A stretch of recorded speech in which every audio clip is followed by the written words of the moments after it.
नमस्कार दोस्तों, मैं श्री दीपचंद चौधरी महाविद्यालय ललितपुर से एसएससी आज आप लोगों को बीए प्रथम वर्ष की हिंदी साहित्य की कक्षा में आदिकालीन साहित्य की प्रमुख परिस्थितियों के बारे में अवगत कराऊंगा। आप लोग ध्यान से पढ़िएगा और समझिएगा, ठीक है। आदिकालीन साहित्य की प्रमुख परिस्थितियां उस समय क्या थी, इसी के बारे में मैं आपको बताने जा रहा हूं। आप लोग ध्यान से समझिए। जैसा कि हम सभी जानते हैं, साहित्य मानव समाज के विविध भावों एवं नित्य नवीन रहने वाली चेतना की अभिव्यक्ति है। किसी काल विशेष के साहित्य की जानकारी से तदयुगीन मानव समाज को समग्रतः संपूर्ण रूप से जाना जा सकता है। दूसरे शब्दों में, किसी काल विशेष के साहित्य में पाए जाने वाली प्रवृत्तियां तत्कालीन परिस्थितियों के सापेक्ष होती हैं। यह सिद्धांत इस बात की आवश्यकता पर बल देता है कि साहित्य के प्रेरक तत्व के रूप में हम युगीन परिवेश को अवश्य जानिए, तभी हम उस समय के साहित्य को समझ सकते हैं। आदिकालीन साहित्य की प्रमुख परिस्थितियां समझने के लिए हम निम्नलिखित शीर्षकों के अंतर्गत चर्चा कर सकते हैं। पहला है राजनीतिक परिस्थिति। राजनीतिक दृष्टि से यह यानी आदिकाल युद्ध और अशांति का काल है।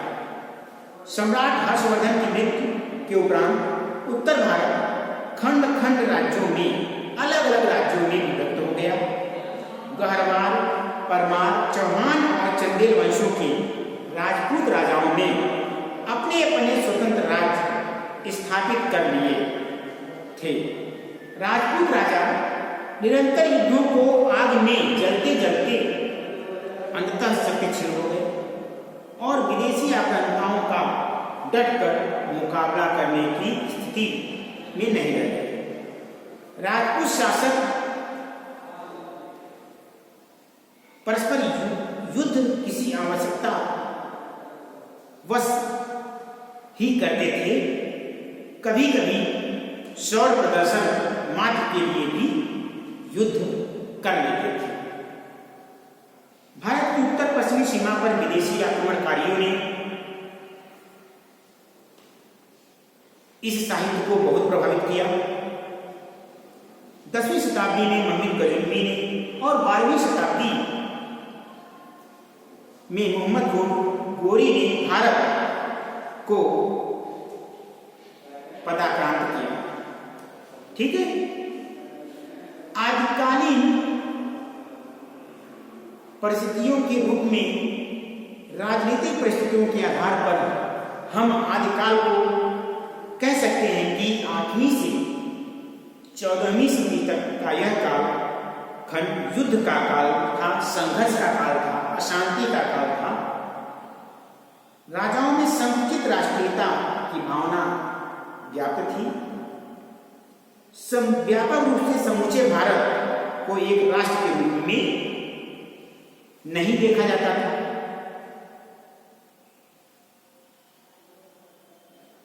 इसीलिए राजनीतिक दृष्टि से यह काल बहुत ही छिन्न भिन्न था। अब आगे चलते हैं बच्चों। सामाजिक परिस्थिति। आदिकाल की जो सामाजिक परिस्थिति है वह राजनीतिक एवं धार्मिक परिस्थितियों के कारण समाज में विशृंखलता आ गई थी। जनता शासन तथा धर्म दोनों से निराश्रित हो गई थी। जनता सामान्य जनता अशिक्षित थी। ग्रामीण जनता अशिक्षित थी, जो साधु सन्यासियों के शापों और वरदानों की ओर दृष्टि लगाए जाते थे। पूजा पाठ, तंत्र मंत्र, जप तप करके लोग महामारी एवं युद्धों के संकट को टालना चाहते थे।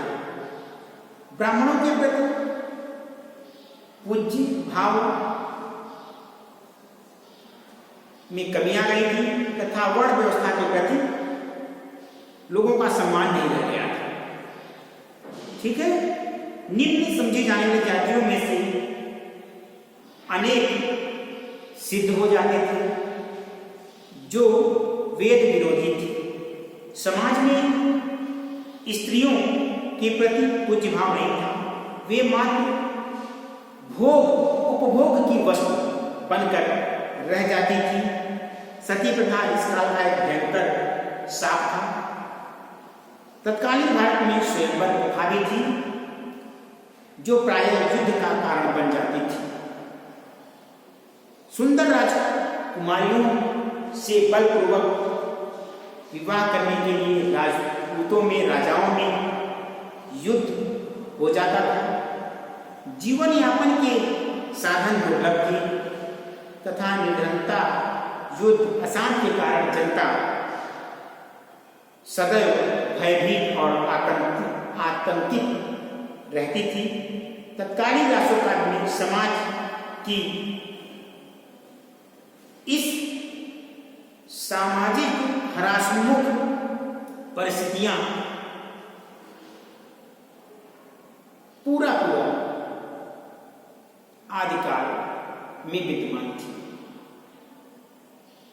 साहित्यिक, अब हम अगली जो परिस्थिति बात करते हैं, धार्मिक परिस्थिति।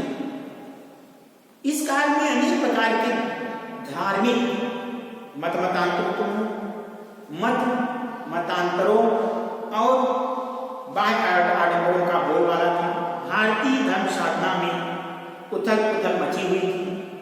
वैदिक एवं पौराणिक धर्म के साथ साथ बौद्ध धर्म एवं जैन धर्म भी इस काल में अपना प्रभाव जमाने के लिए प्रयासरत थे।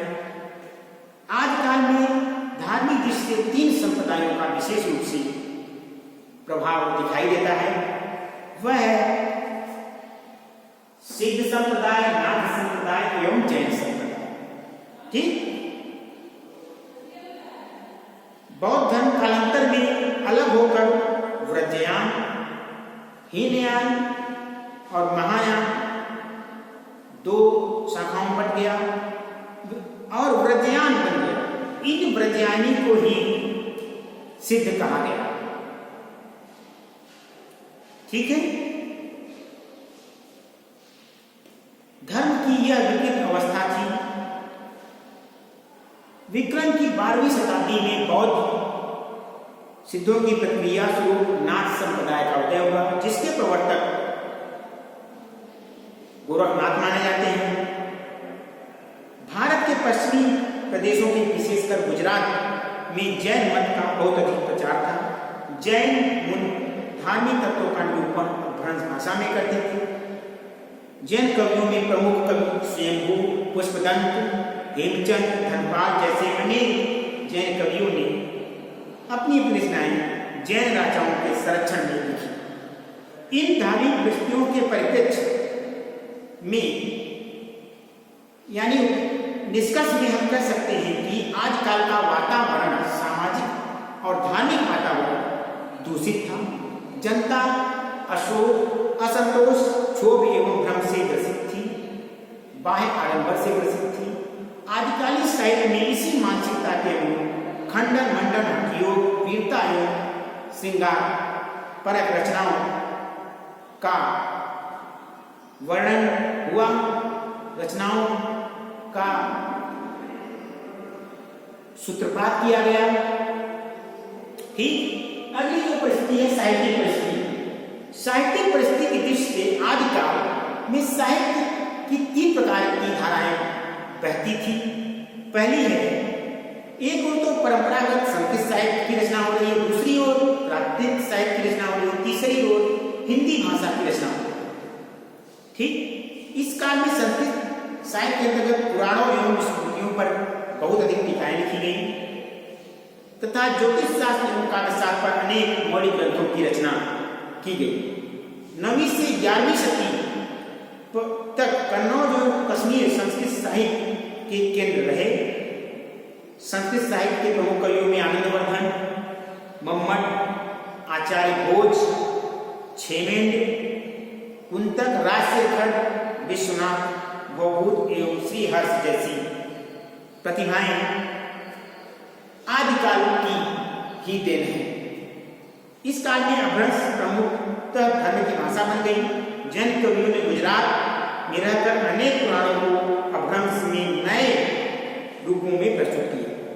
स्वयंभू, पुष्पदन, धनपाल, हेमचंद जैसे जैन कवियों ने गुजरात में रहकर साहित्य का प्रणयन किया।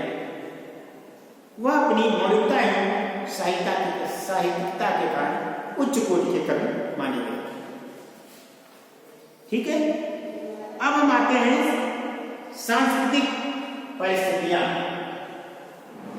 सम्राट हर्षवर्धन के समय भारत सांस्कृतिक दृष्टि से अपने शिखर पर था। हिंदू धर्म एवं संस्कृति राष्ट्रव्यापी एकता का आधार था, किंतु कालांतर में मुस्लिम आक्रमणकारियों के आगमन से भारत धीरे धीरे मुस्लिम संस्कृति की ओर प्रभावित होता चला। इस काल में मुस्लिम भावना से प्रेरित होकर भारतीय संस्कृति के मूल केंद्रों, मंदिरों, मठों एवं विद्यालयों को नष्ट कराया गया। हिंदू की स्थापत्य कला धार्मिक भावना से ओतप्रोत तथा अत्यंत उच्च कोटि की थी। प्रसिद्ध इतिहासकार अल-बरूनी के अनुसार हिंदू कला के अत्यंत उच्च सोपान जो हिंदू कला के अत्यंत उच्च सोपान पर पहुंच चुके थे, मुसलमान जब उनके मंदिर आदि को देखते हैं तो वे वह आश्चर्यचकित हो जाते हैं। वे न तो उनका वर्णन कर सकते हैं और न वैसा वर्णन और निर्माण कर सकते हैं। संपूर्ण भारत में ऐसे अनेक मंदिरों का निर्माण आदिकाल में ही हुआ। मुस्लिम संस्कृति का प्रभाव आदिकालीन हिंदू संस्कृति पर अनेक क्षेत्रों में पड़ने लगा।